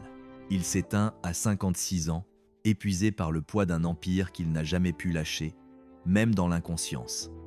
Ses funérailles à l'église Stan. Bartholomew de New York voit défiler tout ce que le monde compte de puissant. Les Astor, les Belmont, les capitaines d'industrie. Tous sont là pour saluer la dépouille de celui qui a porté le nom Vanderbilt au sommet, mais tous regardent aussi, avec une pointe de terreur, ce que la démesure a coûté à l'homme. Le silence retombe une dernière fois sur The Breakers. Alice reste seule avec ses 70 pièces et ses souvenirs de platine. Elle a décidé de garder la maison, de l'entretenir, de continuer la comédie des étés dorés pendant 40 ans, envers et contre tout. Elle est devenue la gardienne du témoin silencieux. Aujourd'hui, l'Indiana Limestone est toujours là. Elle n'a pas brûlé, elle ne s'est pas effondrée. Elle a gagné son pari sur l'éternité, mais elle garde en elle l'écho d'un homme qui possédait tout, sauf le droit de se reposer. The Breakers demeure l'ombre majestueuse d'un rêve qui a dévoré son rêveur. Cornelius Vanderbilt II a construit un palais pour l'histoire, mais il a oublié que l'histoire ne se soucie guère du confort de ceux qui l'écrivent. Il ne reste de lui que cette structure froide, un mausolée de vacances où le vent de l'Atlantique semble encore murmurer le prix de l'ambition pure. Une éternité de pierre pour une vie de sacrifice. L'Indiana Limestone a cette particularité. Elle n'absorbe pas seulement l'humidité de l'Atlantique, elle absorbe aussi le silence. En ce mois de juin 1900, Alice Vanderbilt franchit le seuil de The Breakers pour la première fois en tant que veuve. Elle a 50 ans. Elle porte le deuil comme une armure de soie noire. Mais derrière son calme de façade, elle sent le poids des 70 pièces s'abattre sur ses épaules. Cornelius est mort, mais son rêve, lui, exige toujours d'être nourri. Le grand hall n'est plus une déclaration de guerre sociale, c'est un gouffre. À chaque pas qu'elle fait sur le marbre, l'écho lui renvoie la même question brutale. À quoi sert une cathédrale quand le dieu est parti? La mort d'un Vanderbilt n'est jamais un événement privé, c'est un séisme financier. Alice hérite d'une fortune colossale, certes, mais elle hérite surtout d'un monstre qui a faim. The Breakers n'est pas un actif, c'est une hémorragie. Les salaires de 40 domestiques, l'entretien des jardins qui refusent de mourir, les taxes foncières qui s'alourdissent, l'électricité qui commence à coûter une petite fortune, pour n'importe quelle femme sensée, la solution serait l'évacuation. Vendre. Partir pour une demeure plus humaine, moins hantée par l'ombre d'un mari qui s'est tué à la tâche. Mais Alice est une Vanderbilt par alliance et une stoïcienne par nature. Elle sait que le nom gravé au-dessus de l'entrée est un contrat avec l'éternité. Vendre, ce serait admettre que le Commodore n'était qu'un parvenu dont la lignée n'a pas tenu 3 générations. Ce serait donner raison aux Astor. Alors, elle reste. Elle décide que The Breakers sera son champ de bataille pour les 35 prochaines années. Elle va maintenir le faste, elle va orchestrer les étés, elle va justifier chaque dollar dépensé dans ce calcaire froid. C'est un acte de dévotion qui ressemble à une condamnation à perpétuité. L'été 1900 à Newport est une saison de fantômes. La maison est ouverte, les jardins sont en fleurs, les cuisines fumant. Tout est parfait, mais tout est faux. Alice déambule dans ce grand hall de 15 mètres de haut et n'entend que le vide. Il n'y a plus de Cornelius pour éplucher les rapports ferroviaires dans son bureau. Plus de bruit de pas autoritaire. Elle est la gardienne d'un musée dont elle est la seule véritable pièce d'exposition. Mais Alice ne s'effondre pas. Issue de la solide bourgeoisie de Cincinnati, elle possède cette résilience provinciale cachée sous le vernis de la 5e avenue. Le deuil impose la discrétion, alors elle réduit la voilure. Les bals tonitruants sont remplacés par des thés millimétrés et des concerts de chambre où le platine de la salle de musique semble absorber la mélancolie des violons. Les factures, elles, ne connaissent pas le deuil. Elles arrivent avec la régularité d'une marée noire. Alice découvre la réalité brutale de la maintenance d'un palais de 7 millions de dollars. Chaque fissure dans la pierre, chaque ampoule grillée, chaque mètre carré de pelouse à tondre est un rappel de sa vulnérabilité. Elle commence à pratiquer l'art de l'économie invisible. On réduit discrètement le nombre de valets. On achète moins de fleurs exotiques importées de serres lointaines. On répare au lieu de remplacer. Ce sont des économies de bout de chandelle dans un océan de dépenses, mais c'est sa façon de reprendre le contrôle sur le monstre. Ses enfants sont sa seule raison de tenir et son plus grand fardeau. Les aînés sont déjà mariés, perdus dans leurs propres intrigues de pouvoir, mais les plus jeunes exigent Newport. Pour eux, The Breakers est un droit de naissance, un terrain de jeu où l'on oublie que la fortune familiale est bâtie sur la sueur des mineurs de charbon. Ils courent sur les pelouses, nagent dans la piscine de mosaïque, ignorant que leur mère compte chaque centime pour s'assurer que le linceul de marbre ne s'effondre pas sur leur tête. Entre 1900 et 1910, Alice maintient la routine avec une discipline de fer. Juin, on réveille le palais. Juillet, on simule la grandeur. Septembre, on enterre la maison sous ses draps de poussière. Mais Newport change autour d'elle. L'ancienne garde, celle des Astor et des Belmont, commence à se fissurer. De nouvelles fortunes arrivent, brutales, bruyantes, venues du pétrole, de l'acier du Midwest ou de l'immobilier californien. Ces nouveaux riches ne respectent pas les codes. Ils ont plus d'argent que de manières et ils regardent The Breakers non plus comme un temple, mais comme une relique d'un temps déjà révolu. Alice Vanderbilt sent le vent tourner. Elle voit les premières automobiles souiller l'air de Newport. Elle entend les rumeurs d'un impôt sur le revenu qui menace de dévorer les rentes. Elle sait que la forteresse de Cornelius est menacée, non pas par le feu, mais par un monde qui n'a plus besoin de roi du chemin de fer. Pourtant, elle refuse de baisser la garde. Elle sera la dernière à quitter le navire de pierre. Même si celui-ci commence doucement à sombrer dans les eaux glacées de la modernité.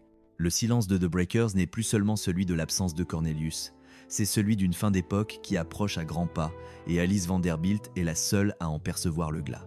Les règles de fer qui maintenaient Newport sous cloche commencent à se fissurer et Alice Vanderbilt, avec la souplesse d'une reine qui sent le vent tourner, s'adapte pour ne pas rompre. Elle n'a pas la rigidité cadavérique de Mrs. Astor. Elle sait que pour que The Breakers survive, elle doit ouvrir ses portes de bronze à ce sang neuf qui inonde l'Amérique, à condition qu'il soit poli par les bonnes manières et le goût. Ce palais reste le pivot de la société non pas parce qu'Alice l'exige, mais parce qu'elle a gagné le respect par 40 ans d'une dignité sans faille. Son veuvage est devenu une institution, sa présence une garantie de standard que l'argent seul ne peut plus acheter. Pourtant, sous le vernis social, le monstre de calcaire dévore tout. L'inflation galope et le coût de la vie transforme chaque jour de gloire en un gouffre financier. Les domestiques ne sont plus les ombres dociles d'autrefois. Ils ont découvert les syndicats, les usines, la liberté des bureaux. Pour les garder dans cette cage de marbre, il faut payer, et payer cher. Les salaires explosent alors que la maison elle-même commence à montrer ses premières rides de géante. Un toit de 40 ans, c'est une passoire potentielle. Les systèmes de plomberie révolutionnaires de 1895 sont devenus les antiquités capricieuses des années 1920. Les taxes foncières de Newport grimpent comme le lierre sur les façades, nourries par le développement frénétique d'une île qui se civilise malgré elle. Alice prend alors des décisions qui auraient fait hurler Cornelius. Elle condamne des pans entiers du palais pendant l'hiver. Chauffer 70 pièces que personne n'occupe pendant 44 semaines devient un suicide comptable. Elle réduit le personnel au strict minimum, transforme les banquets en diners intimes et les orchestres en quatuors. Elle maintient The Breakers à bout de bras, mais elle est seule. Ses amis vendent, les manoirs voisins sont démantelés, transformés en écoles ou simplement abandonnés aux herbes folles. Le Gilded Age est une carcasse que la Première Guerre mondiale a fini de dépecer, mais Alice refuse de lâcher prise. Pour elle, vendre, c'est trahir Cornelius une seconde fois. C'est admettre que son héritage n'était qu'un château de sable face à la marée de l'histoire. Dans les années 1920, Alice est une femme de 75 ans perdue dans une époque qui va trop vite pour elle. Le monde est devenu moderne, urbain, électrique, jazzy. Ses propres enfants regardent The Breakers avec un mélange de pitié et d'agacement. Pour cette génération qui vit à 100 à l'heure, ce palais est une erreur industrielle, une relique encombrante qui engloutit des ressources qui seraient bien mieux placées en bourse ou dans des appartements luxueux à Manhattan. Ils ne comprennent pas ce besoin viscéral de tenir une forteresse que le monde a déjà contournée. Mais chaque juin, Alice fait ouvrir les volets. Chaque été, elle ordonne que l'argenterie brille. C'est un acte de foi. une prière de marbre adressée à un passé qui ne répond plus. Octobre 1929. Le mardi noir. Le sol se dérobe sous les pieds de l'Amérique. La bourse de New York n'est plus qu'un charnier de fortune. Les banques ferment, les empires s'évaporent en quelques heures de panique pure. Newport se vide en un clin d'œil, comme si quelqu'un avait arraché le bouchon d'une baignoire trop pleine. Les panneaux à vendre fleurissent sur des domaines que l'on pensait éternels. The Breakers aurait dû être la première à tomber. Dans une Amérique où l'on fait la queue pour une miche de pain, 70 pièces de luxe sont une insulte. Maintenir une armée de serviteurs est devenu une impossibilité morale et financière. Alice a 75 ans et son revenu fond comme neige au soleil. La fortune Vanderbilt n'a pas disparu, mais elle est exsangue. Les investissements ne rapportent plus rien, les dividendes des chemins de fer sont gelés. Elle se retrouve à la tête d'un monument historique privé, dont chaque pierre exige un tribut qu'elle ne peut plus payer. Le témoin silencieux, ce calcaire d'Indiana qu'elle a protégé pendant 3 décennies, commence à peser plus lourd que son propre corps. Le deuil de son mari a duré 30 ans, mais le deuil de sa fortune commence à peine. L'hiver de 1929 n'est pas seulement froid à Newport, il est terminal. Dans le grand hall, les linceuls de coton sur les meubles semblent cette fois définitifs. Alice s'assoit dans son salon du matin, entourée de son cuir gaufré et de ses souvenirs, et réalise que la pierre a peu être gagné la guerre contre le feu, mais qu'elle est en train de perdre celle contre la faim.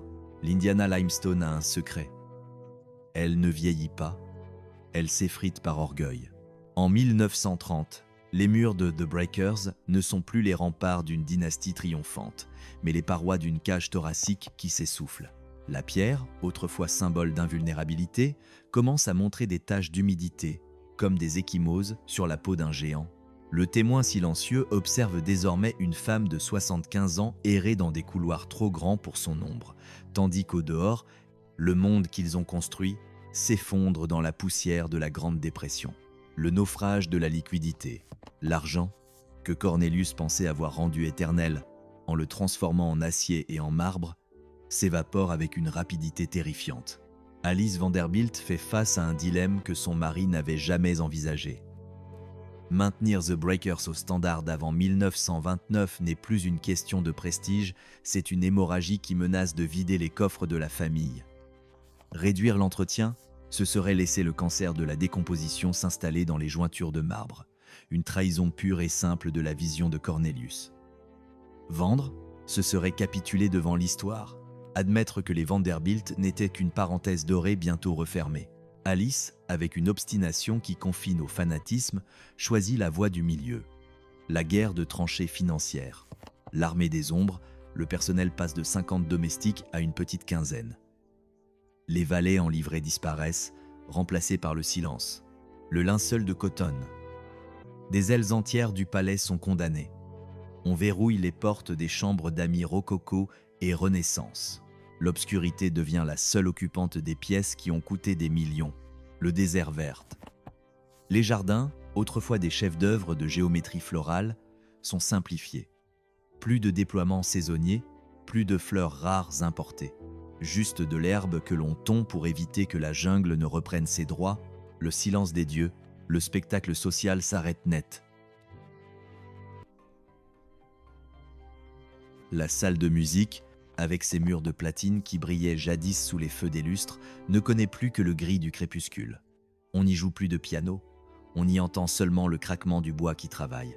La salle à manger, conçue pour 50 convives, ne voit plus passer que des repas de famille moroses pour 3 ou 4 personnes. The Breakers cesse d'être un centre de gravité pour devenir un refuge, puis une prison. Autour d'elle, Newport devient une ville fantôme.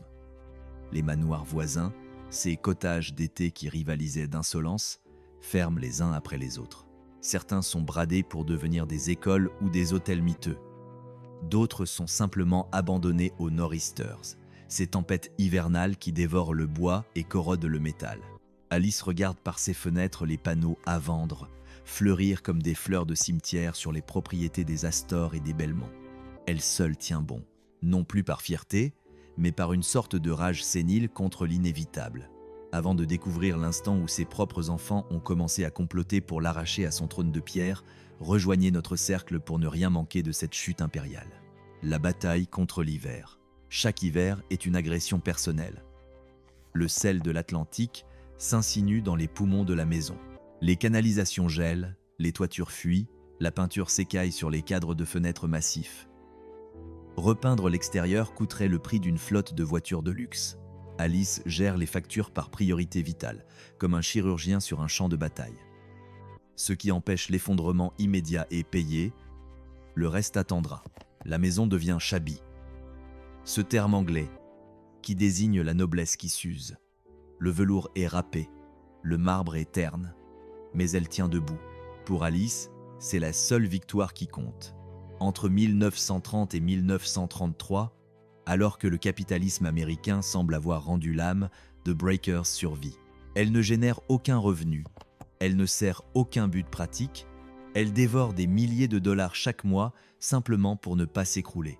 Elle existe parce qu'une veuve de 80 ans refuse de mourir avant son palais. Le crépuscule d'une reine de pierre. En 1934, Alice a 89 ans. Elle a survécu à Cornelius, de 35 ans. Elle a traversé une guerre mondiale, l'arrivée de l'impôt sur le revenu et 5 années d'une dépression qui a mis l'Amérique à genoux. Son corps l'abandonne, elle est désormais clouée au lit dans ses appartements privés, mais son esprit reste une lame d'acier. Elle sait que chaque mois qui passe est un miracle comptable. Ses filles, Gladys et Gertrude, observent avec une angoisse croissante cette fin de règne. Elles voient leur mère s'éteindre au milieu des ombres de The Breakers, agrippée à un héritage qui consomme les dernières ressources de la famille. Elles savent ce qui les attend.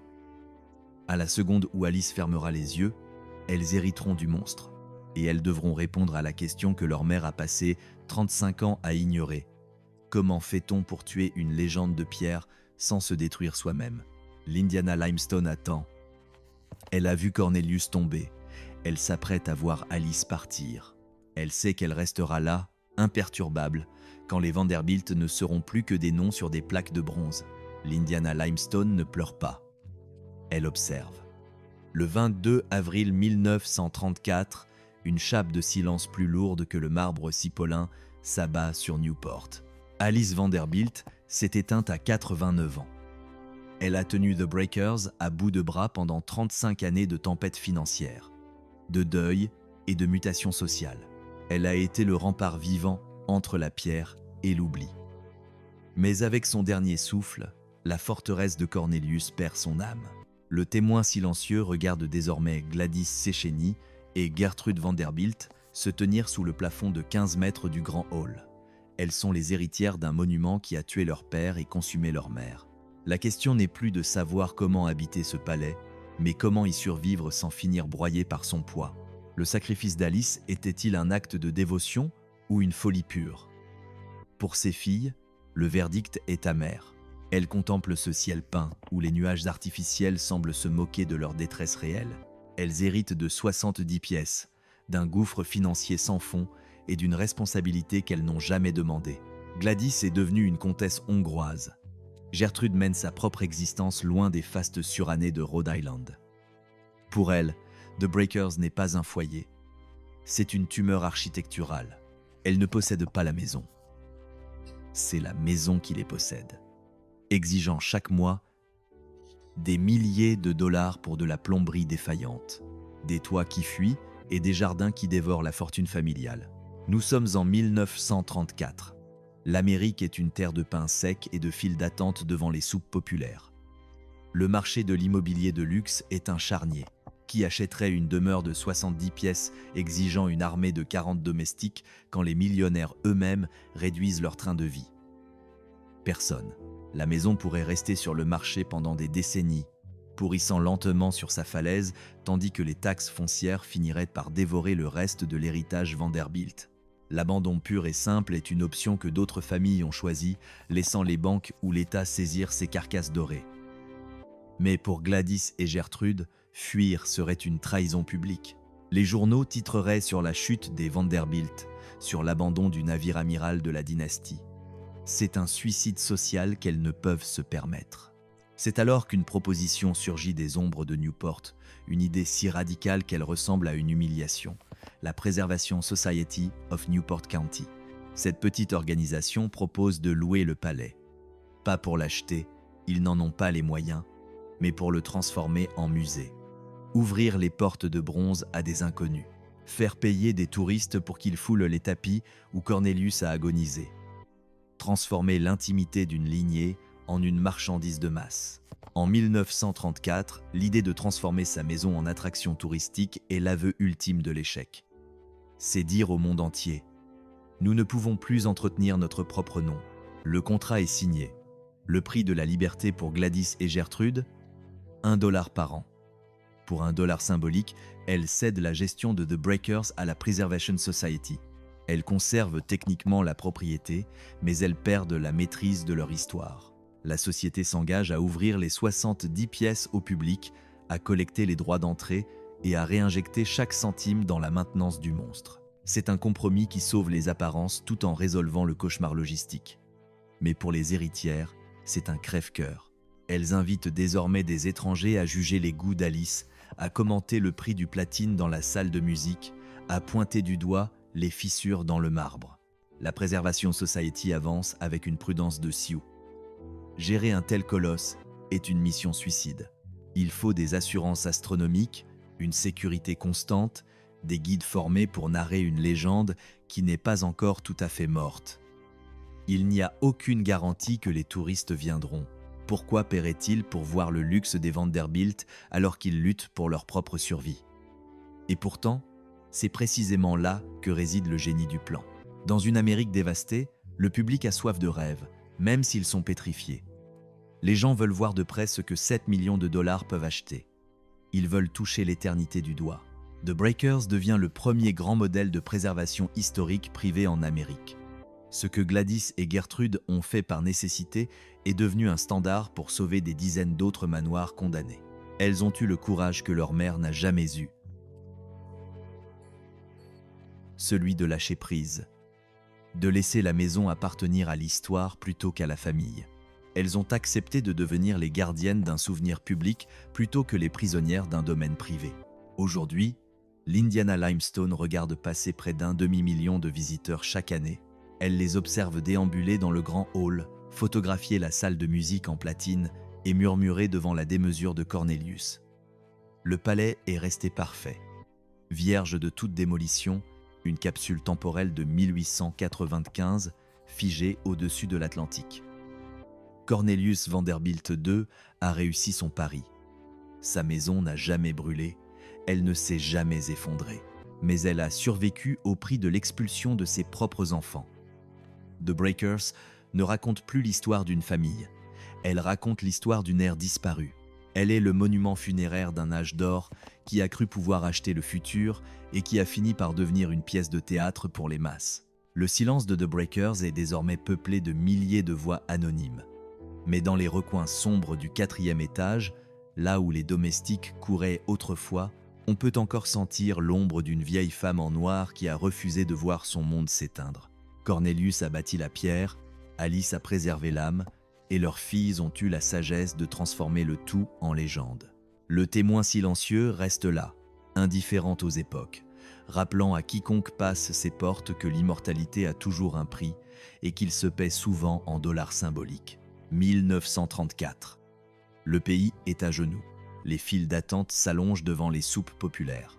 Des pères de famille brisés ne rêvent que d'une croûte de pain, et pourtant, à Newport, une idée folle germe dans le silence des bureaux d'avocats. Qui paierait pour visiter le cadavre doré d'une dynastie? Qui, alors que l'estomac crie famine, dépenserait son dernier dollar pour contempler la salle de musique en platine d'une veuve milliardaire? C'est le pari désespéré de la Preservation Society, transformer une insulte sociale en une bouée de sauvetage historique. Ils savent que The Breakers est le joyau de la couronne. S'ils parviennent à prouver que le luxe peut s'autofinancer par la curiosité des masses, ils sauveront Newport de la pioche des démolisseurs. Les négociations sont une guerre d'usure. Des mois de rature sur du papier timbré, des calculs d'assurance qui donnent le vertige. Qui paiera pour la plomberie défaillante de 70 pièces? Comment diviser les miettes de la billetterie? Les héritières Vanderbilt ne cherchent plus la gloire. Elles cherchent une porte de sortie qui ne ressemble pas à une démission. Elles veulent préserver le monument sans y sacrifier leurs derniers millions. C'est une transaction sur l'honneur, un contrat signé avec le diable de la modernité. 1948. Le pacte est scellé. C'est une mutilation acceptée, une chirurgie sociale sans anesthésie. La Preservation Society prend les rênes du rez-de-chaussée, mais les Vanderbilt gardent les étages supérieurs. C'est une cohabitation spectrale. Imaginez la scène. Au premier étage, les héritiers tentent de prendre leur thé dans le silence d'un monde qui n'existe plus. En bas, les guides récitent leur vie à des groupes de touristes en chemisette, avides de détails sordides. Les voix des inconnus montent par les conduits de chauffage, le bruit des talons sur le marbre résonne comme un conte à rebours. On ne vit plus à The Breakers, on y survit comme une pièce d'exposition dans son propre salon. L'admission coûte $1, une somme dérisoire pour s'offrir le droit de juger l'orgueil de Cornelius. Le succès est immédiat, presque indécent. Les visiteurs ne viennent pas par admiration, ils viennent pour l'autopsie d'un empire. Ils s'imaginent dans la salle de billard où le tabac était interdit, ils scrutent les feuilles de platine pour y trouver une fissure. La curiosité du peuple devient le carburant de la pierre. Ce qui n'était qu'une expérience devient une mine d'or. Les années 1950 et 1960 transforment Newport en un parc à thème pour la nostalgie d'un âge d'or qui ne les a jamais aimés. The Elms, Marble House, Rosecliff, tous suivent le modèle de The Breakers. Le palais de Cornelius a sauvé ses rivaux en acceptant d'ouvrir son ventre au public. Mais pour la famille, la situation est intenable. Habiter un musée, c'est accepter d'être déjà un fantôme. 1972. Le couperet tombe. 77 ans après l'inauguration triomphale de 1895, la famille Vanderbilt abandonne définitivement la partie. Plus de droits d'étage, plus de résidences d'été, plus de liens privés. Le domaine est légué en totalité à la Preservation Society. C'est l'acte de décès officiel de la propriété privée sur cette falaise. La maison appartient désormais à l'histoire, c'est-à-dire à tout le monde et à personne. Gladys et Gertrude ont compris ce que leur mère Alice avait refusé de voir. On ne sauve pas ce que l'on possède, on sauve ce que l'on abandonne au temps. Leur père a bâti la structure pour qu'elle ne brûle pas, mais ce sont elles qui l'ont sauvée de l'oubli en l'offrant aux masses. Aujourd'hui, The Breakers a 130 ans. Elle se dresse toujours là, parfaite, insolente, indestructible. Indiana Limestone. Elle n'a pas bougé d'un millimètre. Elle a vu les Vanderbilt s'épuiser à la tâche. Elle a vu Alice se momifier dans son chagrin. Elle a vu les héritiers fuir devant les factures. Elle observe désormais les 450 000 visiteurs annuels qui défilent sous ses plafonds à 50 pieds de hauteur. Elle est le témoin silencieux d'une vérité que Cornelius n'avait pas prévue. On peut construire un palais à l'épreuve du feu, mais on ne bâtit jamais rien qui soit à l'épreuve du peuple. Le marbre est froid. L'or est impassible. La pierre de l'Indiana se moque des noms gravés sur ses linteaux. Elle sait que, dans 130 ans encore, elle sera toujours là, alors que les noms de ceux qui la visitent aujourd'hui seront effacés depuis longtemps. The Breakers n'est pas une maison de vacances, c'est un avertissement pétrifié. Elle nous rappelle que la démesure a un prix, et que ce prix finit toujours par être payé par ceux qui croyaient être les maîtres du domaine. Le palais a survécu à tout, mais il a dû dévorer ses créateurs pour y parvenir. L'Indiana Limestone ne connaît pas la honte, seulement la victoire. 2 guerres mondiales ont déchiré le vieux monde, la Grande Dépression a mis l'Amérique à genoux, et les valeurs sociales qui ont érigé ce temple ont été piétinées par la modernité. Pourtant, elle est là. La façade resplendit sous le soleil de Rhode Island, non pas avec la pâleur stérile d'un musée poussiéreux, mais avec l'insolence d'un organisme vivant qui aurait trouvé le secret de la jeunesse éternelle. Les fenêtres ne sont pas barricadées, elles sont d'une clarté de cristal, laissant la lumière inonder des pièces qui n'auraient jamais dû appartenir au regard du commun des mortels. C'est l'ultime insulte au temps. Après 130 ans, The Breakers ne ressemble pas à une relique. Elle ressemble à une promesse de permanence. Chaque année, plus de 400 000 personnes franchissent ce seuil. C'est un chiffre qui ferait hurler Cornelius Vanderbilt II de rage s'il pouvait le voir. En une seule année, le palais reçoit plus de visiteurs que la famille n'en a jamais accueilli pendant tout son règne. Chaque jour, des centaines d'inconnus s'arrêtent, le souffle coupé, dans le grand hall de 15 mètres de haut. Ils explorent les coulisses d'une vie qu'ils ne pourront jamais s'offrir, guidés par des voix qui racontent l'obsession de Cornelius, le martyre social d'Alice et le sacrifice final des filles. Ils marchent sur les tapis où les titans de l'industrie négociaient le destin du pays et ils jugent. Certains admirent la démesure, d'autres s'offusquent de l'obscénité des inégalités, mais tous sont écrasés par la beauté de ce que l'argent peut accomplir quand il refuse de mourir. Le platine de la salle de musique scintille toujours, le marbre cipolin de la salle de billard luit sous les projecteurs, et le ciel peint du plafond force toujours les nuques à se courber. Rien n'a été simplifié, rien n'a été édulcoré. C'est l'excès pur du Gilded Age, préservé dans son jus de morgue et de perfection. La Preservation Society de Newport est devenue l'une des organisations les plus puissantes du pays grâce à ce monstre de pierre. L'argent des billets finance la survie des autres manoirs condamnés, créant un écosystème où la chute des Vanderbilt nourrit la préservation de l'histoire. Le modèle inventé par Gladys et Gertrude, cette donation forcée par la survie, est devenu le manuel de sauvetage de l'architecture américaine. Mais ne vous y trompez pas. Maintenir ce miracle coûte une fortune monumentale. Un nouveau toit exige des millions. La moindre fissure dans le calcaire est une plaie qui siphonne les budgets. Les systèmes électriques et hydrauliques doivent être mis à jour sans que la moindre vis moderne ne vienne souiller l'illusion de 1895. Contre toute logique économique, ce palais de 70 pièces survit. Il a survécu à la famille qui l'a construit, à la structure sociale qui l'a soutenu et à tous les experts qui prédisaient sa démolition. Regardez Linwood Hall, ce colosse jumeau qui n'est plus qu'une ruine dévorée par les ronces.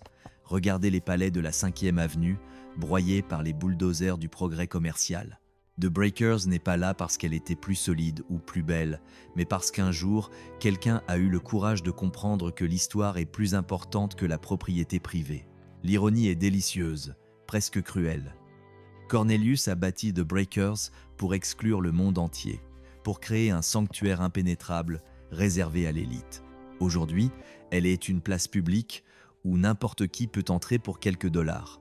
La demeure conçue pour démontrer la supériorité d'un nom démontre aujourd'hui l'ingéniosité d'un peuple à s'approprier son passé. Entrer dans ces 70 pièces, c'est traverser un miracle de volonté humaine. Richard Morris Hunt voulait que ce palais dure éternellement. Il a réussi, mais pas de la manière dont il l'imaginait. La maison ne tient pas debout parce qu'elle est ignifugée ou structurée d'acier, mais parce que nous avons décidé qu'elle le devait. Parce que nous avons compris que regarder l'abîme de notre propre démesure nous aide à ne pas y retomber. Cornelius a dépensé 7 millions pour 4 étés de gloire avant de mourir dans le silence. Alice a passé 35 ans à se ruiner pour garder les clés. Gladys et Gertrude ont dû tout donner pour tout sauver.